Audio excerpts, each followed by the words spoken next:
मानव अपने निर्माण में असमर्थ तथा पराधीन नहीं है, परंतु फिर भी आज हम जब अपने वर्तमान परिवर्तनशील जीवन की ओर देखते हैं तो ऐसा मालूम होता है कि मानो स्वाधीनता और सामर्थ्य की गंध भी नहीं है। ये जो पहेली जीवन में प्रतीत होती है, आज इसी रहस्य पर, इसी समस्या पर विचार करना है।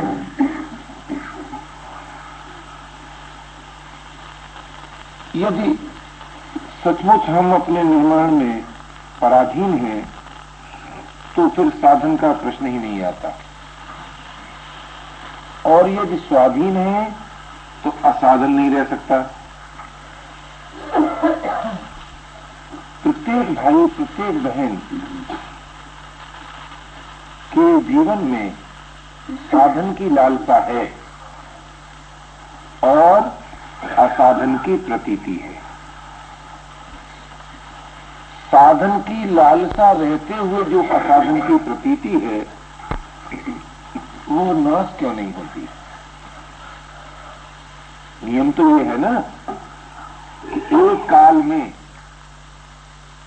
अनेक लालसाएं नहीं रह सकती, कि साधन की लालसा भी हो और असाधन भी बना रहे, ऐसा होता नहीं। किंतु आज हम अपने जीवन में यही विचित्रता देखते हैं कि साधन की लालसा भी है और असाधन में प्रवृत्ति भी है। तो ये जो द्वंद्वात्मक स्थिति दिखाई देती है, उसका कारण क्या है? उसका कारण मुझे जो मालूम होता है वो तो ये है कि जिसे हम असाधन मानते हैं उसके द्वारा भी सुख का भोग करते हैं। यदि असाधन जनित सुख का प्रलोभन जीवन में न होता तो असाधन की उत्पत्ति नहीं होती। अब ये प्रश्न उत्पन्न होगा कि भला कहीं सुख का भी त्याग किया जा सकता है, जबकि सुख प्राणी मात्र को स्वभाव से प्रिय है। बात ठीक है, सुख का त्याग नहीं किया जा सकता। ये प्रश्न किसका हो सकता है? ये प्रश्न उसका हो सकता है कि जिसके जीवन में केवल सुख हो, लेकिन सुख के आदि में अंत में दुख ही दुख प्रतीत होता हो। क्या उसका ये प्रश्न हो सकता है? यदि उसका ये प्रश्न हो सकता है तब ये कहना पड़ेगा कि सुख के सुरक्षित रहते हुए यदि कोई सत्य मिल जाए तब तो हम उसको चाहते हैं, और सुख देने पर यदि कोई सत्य मिले तो उसकी हमें मांग नहीं है। एक बात। दूसरी बात ये सोचिए, क्या कोई भी भाई कोई भी बहन किसी सुख का भोग कर सकते हैं जब तक कि वे दुखी न हो और दुख का अनुभव न करें? अथवा कोई भी सुख ऐसा हो सकता है कि जिसका परिणाम दुख न हो? अथवा कोई भी क्या सुख ऐसा हो सकता है कि सुख के भोग काल में सुख में क्षति न हो और सुख भोग की शक्ति का ह्रास न हो? यदि ये बातें सिद्ध हो जाएं तब तो ये निर्विवाद बात हो जाती है कि भाई सुख जैसी वस्तु छोड़ने की नहीं है। किंतु इन सब बातों को होते हुए आज न सही कल न सही परसों हर एक भाई को, हर एक बहन को सुख से निराश होना ही पड़ेगा। मुझसे कुछ लोग कहते हैं कि आपकी बातें बहुत अच्छी लगती हैं, पर एक बात समझ में नहीं आती कि आप कहते हैं कि सिद्धि वर्तमान जीवन की वस्तु है, ये कैसे हो सकता है? अगर ये हो सकता होता तो हम सबको सिद्धि क्यों नहीं मिलती? मैं उन साधकों से ये निवेदन करना चाहता हूं कि जब मैं वर्तमान की वस्तु बताता हूं तो उससे पहले क्या कहता हूं उसका भी आपको ध्यान है। उससे पहले ये निवेदन कर देता हूं कि यदि हम और आप अपने जाने हुए असत का त्याग कर सकते हैं तो सिद्धि वर्तमान की वस्तु है। ये तो मैं कभी नहीं कहता कि आप अपने जाने हुए असत का त्याग मत कीजिए और आपको सिद्धि मिल जाएगी। अब आप स्वयं सोचिए, क्या आपने अपने जाने हुए असत का त्याग कर दिया?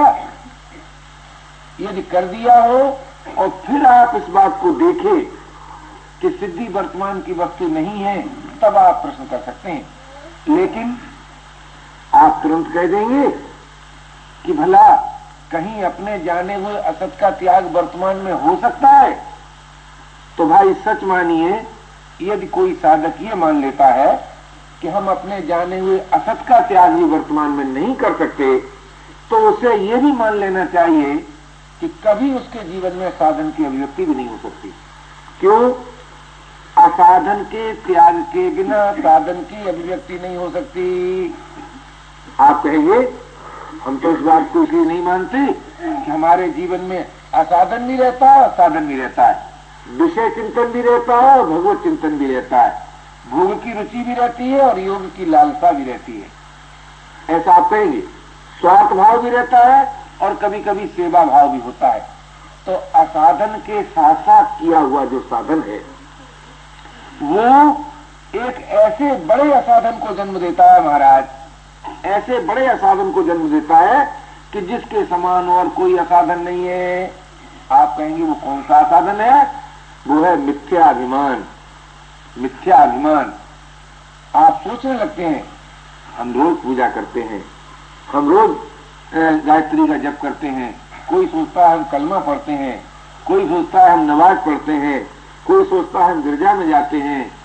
तो ये जो बातें हम और आप सोचते रहते हैं, असाधन के साथ साथ जो साधन का अभिमान करते रहते हैं, सच मानिए सबसे बड़ा असाधन यही है। बात तो सच्ची ये है कि जिस समय असाधन का त्याग होगा उसी समय साधन की अभिव्यक्ति होगी, और जिस समय साधन की अभिव्यक्ति होगी उसी समय साधन परायणता आ जाएगी, और साधन परायणता में ही सिद्धि है। तो ये जो बात समझ में नहीं आती कि भला वर्तमान में सिद्धि कैसे हो सकती है, उसका और कोई कारण नहीं है। उसका एकमात्र कारण यह है कि हम अपने जाने हुए असाधन का त्याग ईमानदारी से नहीं करते, सच्चाई के साथ नहीं करते। आप कहेंगे कि अपना जाना हुआ असाधन क्या है? तो मैं आपसे पूछता हूं, किसी भी वस्तु को आप जो अपना मानते हैं, क्या इसमें आपके विवेक का समर्थन है?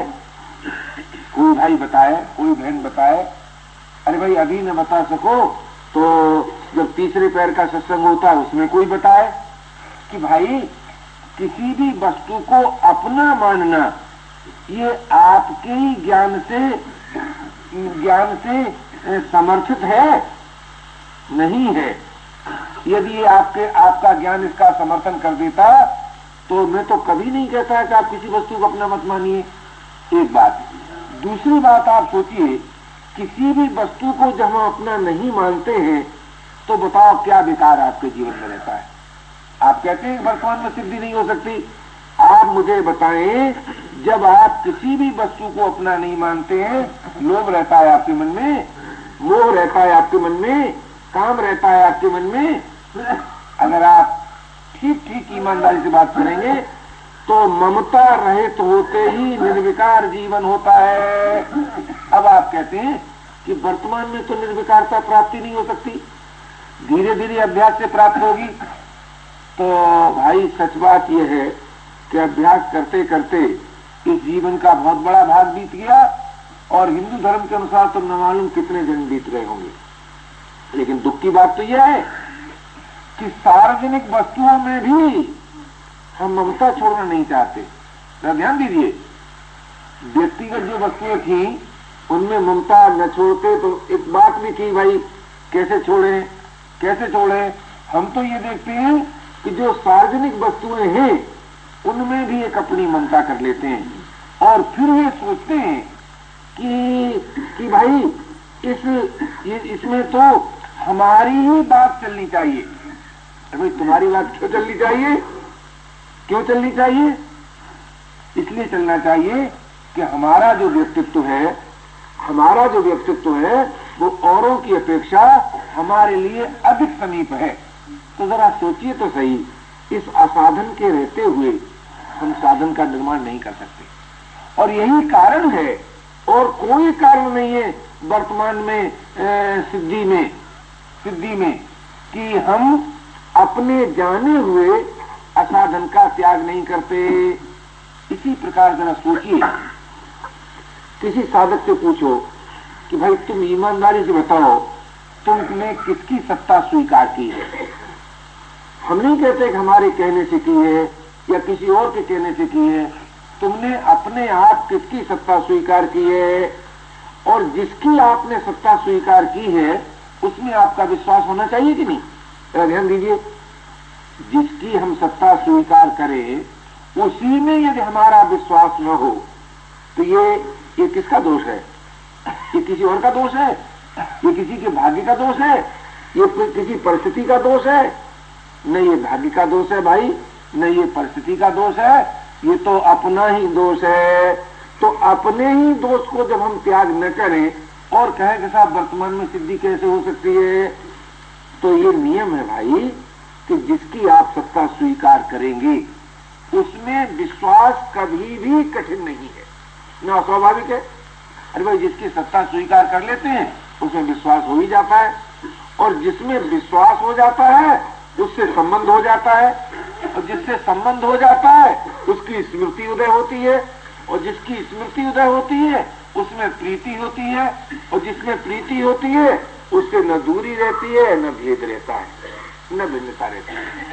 इस दृष्टि से आपने जिसकी सत्ता स्वीकार की है उसकी प्रीति वर्तमान की वस्तु हो गई। आप कहेंगे अच्छा भाई हमने तो जगत की सत्ता स्वीकार की, बड़ी सुंदर बात, बड़ी सुंदर बात। जगत की न सत्ता स्वीकार की है, कहीं अपने एक व्यक्तिगत मकान की सत्ता तो नहीं आपने स्वीकार की। अगर जगत की सत्ता स्वीकार की है तब भी आपका हृदय विश्व प्रेम से भर जाएगा। क्यों जगत से ही संबंध रहेगा, जगत में ही प्रीति रहेगी। आप कहें कि नहीं हमने तो जगत की सत्ता को भी स्वीकार कर दिया, केवल अपनी ही सत्ता स्वीकार की है। भाई बड़ी सुंदर बात, इसमें कोई आपत्ति नहीं। अगर आपने अपनी ही सत्ता स्वीकार की है तब आपकी प्रियता अपने ही में होगी, अपने ही में होगी। और जब अपने ही में प्रियता होगी तब सभी अवस्थाओं से, सभी वस्तुओं से, सभी परिस्थितियों से असंगता आ जाएगी, और असंगता आते ही सिद्धि मिल जाएगी। अब कोई कहे कि नहीं हमने तो प्रभु की सत्ता स्वीकार की है, तो यदि आपने प्रभु की सत्ता स्वीकार की है तो फिर प्रभु में विश्वास, प्रभु से नित्य संबंध, प्रभु की अखंड स्मृति, प्रभु में परम प्रियता स्वतः जागृत होगी। आप सोचिए तो सही, कौन सा आप कारण ऐसा बता सकते हैं कि जिससे सिद्धि वर्तमान की वस्तु नहीं है? हाँ, आप यही कहेंगे कि भाई समझ से तो हम जानते हैं कि सारा जगत एक है, लेकिन जितनी एकता हमें अपने बनाए हुए मकान में, अपने पैदा किए हुए बच्चों में, अपने शरीर में मालूम होती है, उतनी एकता जगत में नहीं मालूम होती। पर जानते हम ये है कि सारा जगत एक है। तो तात्पर्य क्या हुआ कि जो हम जानते हैं उसी को हम नहीं मानेंगे। तो भाई इस बात को सामने रखकर तो आप भविष्य में भी सिद्धि नहीं पा सकते। जो जानते हैं और उसी को नहीं मानेंगे, इस बात को स्वीकार कर तो भविष्य में भी सिद्धि नहीं मिल सकती। तात्पर्य क्या निकला कि यदि हम यदि हम सिद्धि प्राप्त करना चाहते हैं तो जो जानते हैं उसको मानना ही पड़ेगा, और जब उसको मान लेते हैं तब सिद्धि वर्तमान की वस्तु हो जाती है। आज की कठिनाई क्या है?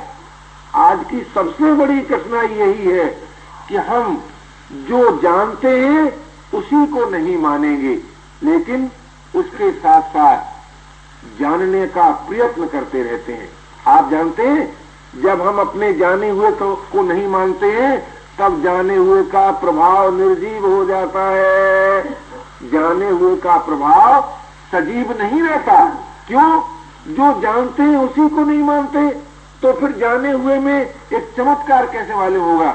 अभी हम एक दिन एक साधक से बात कर रहे थे, और बात करते करते जब असंगता का विवेचन आया, व्यक्तिगत बातचीत थी, तो वो एकदम शांत होकर कहने लगे कि ये तो ऐसा मालूम हुआ मुझे मानो घोर अंधेरा था और प्रकाश हो गया।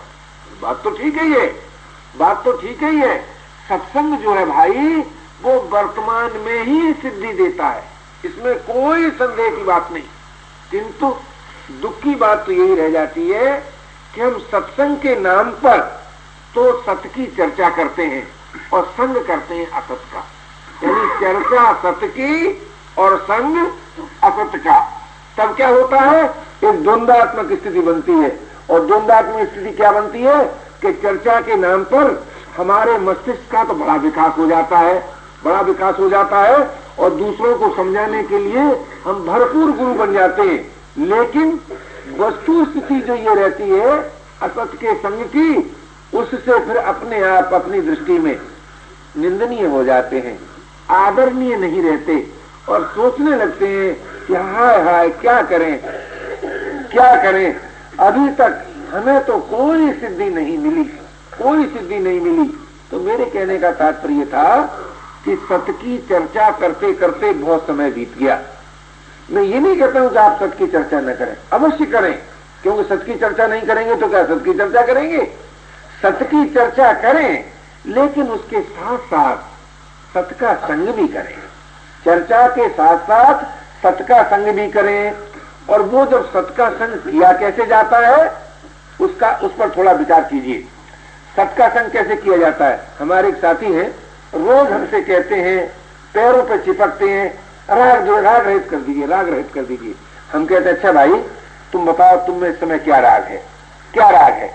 मैंने विनोद में कहा भैया तुम तो राग रहित हो, बताओ क्या राग है? तो आप बताएंगे भूतकाल की घटना के आधार पर। हमने कहा ये जो बात तुम कह रहे हो ये भूतकाल की है कि वर्तमान की है? कहे तो भूतकाल की। तो हमने तो पहले ही तुमसे कहा था कि भूतकाल सदोष है ही नहीं, भूतकाल तो सदोष है, निर्दोष है ही नहीं।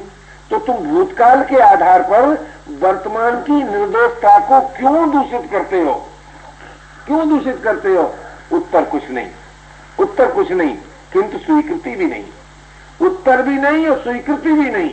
तो एक सज्जन कल हमसे कहने लगे कि कहीं आप बोलते बोलते चुप हो गए तो बड़ा मुश्किल हो जाएगी।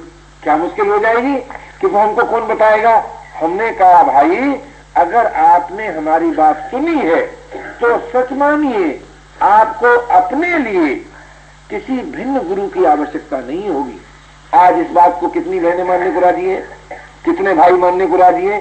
इस बात को तो आप मानने को राजी है कि हम अमुक को गुरु बना लें, और वो भी किस लिए? ये नहीं कि उस बनाए हुए गुरु की भी बात मान लें, बात उसकी भी नहीं मानेगी और बात अपनी भी नहीं मानेगी। जरा ध्यान तो दीजिए, जरा ध्यान तो दीजिए। जब हम अपनी भी न माने, दूसरे की भी न माने, किसी ग्रंथ की भी न माने, युक्ति से भी न माने, विश्वास से भी न माने, तो ये क्या है? ये असाधन है कि साधन है? ये असाधन है कि साधन है? तो न मानने का रोग हमको लगा है, और किस बात के न मानने का? उस बात के न मानने का जिसको जानते हैं, जिसको जानते हैं। फिर भी दूसरे के समझाने के लिए कितने सुंदर हम सिद्ध होते हैं भाई, कितने अच्छे मालूम होते हैं दूसरे के समझाने के लिए। और अपने को समझाने के लिए, कि अपने को समझाने के लिए तो हम कुछ भी नहीं है, तो वर्तमान में सिद्धि नहीं होती।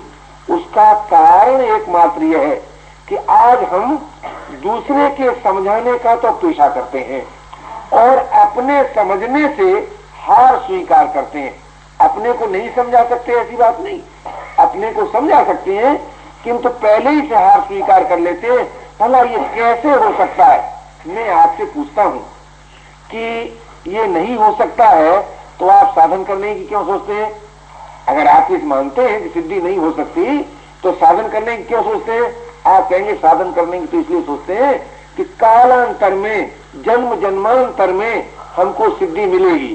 तो इसका अर्थ ये हुआ कि अभी हम असाधन जनित सुख का भोग करना चाहते हैं। सीधी सादी बात। मनोविज्ञान का एक बड़ा भारी सिद्धांत है, और वो सिद्धांत ये है, जहां तक मैंने समझा है, सोचा है, विचार किया है, कि अगर हमें अपनी वस्तु स्थिति का ठीक परिचय हो जाए और हम उसको जान लें कि हम ऐसे ही हैं, तो वो वस्तु स्थिति बदल जाती है। वो बदल जाती है, रहती नहीं। तो अगर हम इस बात को भी मान लें कि भाई अभी तो हम असाधन जनित सुख का ही भोग करना चाहते हैं, साधन नहीं चाहते हैं, इस बात को भी स्पष्ट रूप से जान लें और स्वीकार कर ले, तो मैं सच कहता हूं कि असाधन जनित सुख की दास्ता नाश हो जाए। तो आज की जो समस्या साधक के सामने है, तो वो ये समस्या नहीं है कि वो सिद्धि नहीं प्राप्त कर सकता। वो समस्या ये है कि वो सिद्धि प्राप्त करने के लिए वर्तमान में राजी है। यदि वर्तमान में राजी है तो उसको सिद्धि मिल सकती है, इसमें लेस मात्र भी संदेह नहीं। तो वर्तमान में हम सिद्धि के लिए राजी हैं, इसकी कसौटी क्या होगी? इसकी कसौटी केवल यही होगी कि हम और आप अपने जाने हुए असाधन का त्याग कर देंगे, अर्थात उससे हमें अरुचि हो जाएगी। और कल्पना करो, यदि किसी असाधन का त्याग भी नहीं कर सकते हैं तो त्याग न करने की एक दिठा जागृत हो जाएगी, एक वेदना पैदा हो जाएगी। आप जानते हैं कौन सी निर्बलता ऐसी है जो वेदना की अग्नि में भस्मीभूत नहीं हो जाती? कोई निर्बलता नहीं, कोई पाप ऐसा नहीं, कोई बुराई ऐसी नहीं जो वेदना की अग्नि में जल नहीं जाती। और ये बात एक इतनी स्वाभाविक है कि जो बात हम चाहते हैं और वो बात यदि नहीं होती है तो व्याकुलता स्वाभाविक है। व्याकुलता में लेस मात्र अस्वाभाविकता नहीं। लेकिन हम कहें तो ये कि हम राग रहित होना चाहते हैं, और जीवन कैसा हो कि भाई राग युक्त जो भोग की रुचि है बोले उसकी भी पूर्ति चाहते हैं। भोग की रुचि की पूर्ति और राग रहित जीवन, ये दोनों हम चाहते हैं एक साथ। इसलिए भाई हमें और आपको सिद्धि वर्तमान की नहीं मालूम होती। नहीं तो राग रहित होने में तो कोई भी प्राणी कभी भी पराधीन नहीं है। भोग की रुचि की पूर्ति में कोई भी प्राणी कभी भी स्वाधीन नहीं है। तो हमारी वास्तविक स्थिति क्या है कि पराधीन जिसमें है उसको भी चाहते हैं, और स्वाधीन जिसमें है बोले उसको भी चाहते हैं। ऐसा नहीं चाहते कि जिसमें पराधीन है भाई उसको अब हम नहीं चाहते, और जिसमें स्वाधीन है बोले उसी को हम चाहते हैं। यही एक कारण है कि हमें वर्तमान में सिद्धि नहीं दिखाई देती। वास्तव में तो ये मानव जीवन सिद्धि के लिए ही मिला है। अगर सिद्धि न हो सकती होती तो बस मैं आपसे पूछता हूँ, मानव जीवन की आवश्यकता ही क्या थी? मानव जीवन हमको मिलता ही क्यों? अब इसमें एक आप अपनी बुद्धिमानी लगाएंगे और ये कहेंगे कि मानव जीवन में भी अनेक श्रेणियां हैं। एक श्रेणी के हम सब मानव नहीं हैं। तो इस संबंध में मेरा अपना ये विश्वास है अथवा विचार है कि अनेक श्रेणियों के कारण अनेक साधन है, न कि सिद्धि में पराधीनता है। आप लोग इस बात को नहीं मानते और ऐसा मान लेते हैं कि एक बेपढ़ा लिखा आदमी, जाहिल आदमी कहता है कि वर्तमान की सिद्धि है। भला ग्रंथों में तो लिखा है कि अनेक जन्मों में सिद्धि होती है। अरे तुम्हारे पास लिख कर के ये आ गया है कि तुम्हारे अनेक जन्म नहीं हो चुके? मैं पूछता हूँ, क्या तुमको मालूम है तुम्हारे अनेक जन्म नहीं हो चुके?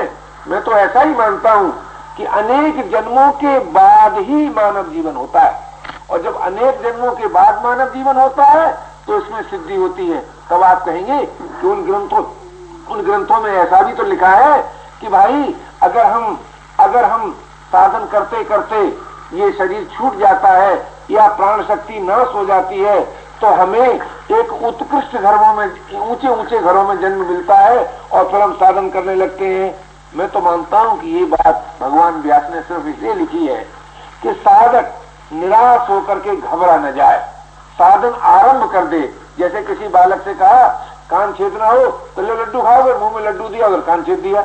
अरे भाई साधन आरंभ तो कर दो, सिद्धि तो हो ही जाएगी। स्वयं भूल जाओगे कि अनेक जन्मों की बात नहीं है, वर्तमान की बात है, स्वयं भूल जाओगे।